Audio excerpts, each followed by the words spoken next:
Hello लोगोफोर, दिनैनि आइटेमा जाहैबाय अमा बेदर, जायखौ बर'फोरा गोबां मोजां मोनो जाहैबाय।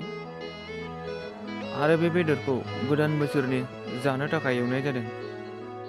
संनायावथ' आं बारा एक्सपार्ट नङा, अब्लाबो एसे गोथावानो जासाबो।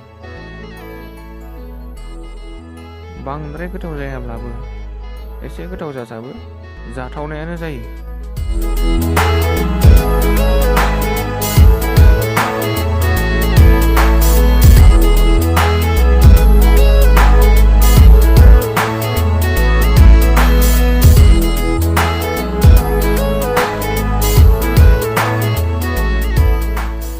नैबे अमा बेदर दहाय 200 थाखानि लाबोदोंमोन, 200नि।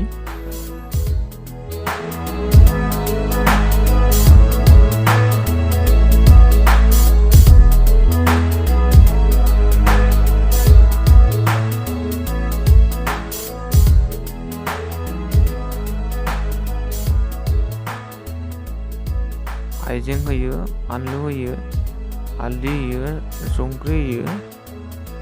नायनानै लादो नोंथांमोनाबो।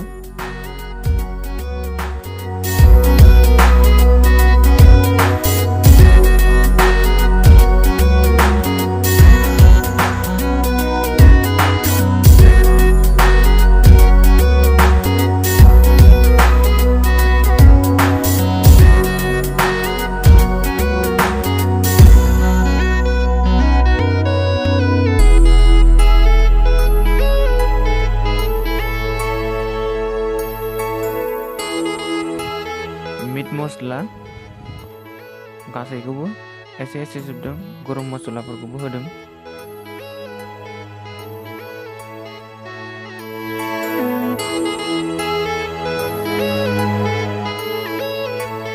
नैबे चिली पाउडार,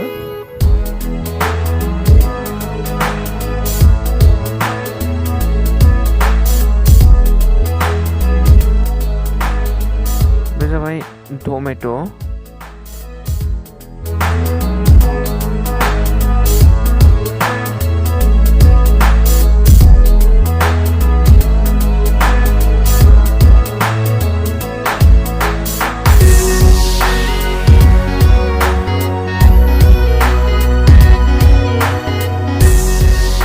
नैबे दुन्दिया, बेखौ होनानै आरो गोथावसिन खालामबावनोसै।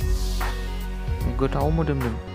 40 मिनिटसो संनायनि उनाव बेदरा लासै लासै मोननो हमबाय। जानांगौ नोंथांमोनाबो गोथाव नुदों। नोंथांमोना आंनि चेनेलखौ दासिमबो साबस्क्राइब खालामाखैबा साबस्क्राइब खालामनानै लादो। आरो बेजों लोगोसेयैनो बेल आइकनावबो खनसे क्लिक खालामनानै हो, जाहाथे आंनि गोदान आपल'ड खालामनाय भिडिअफोरा नोंथांमोननिसिम सौहैयो।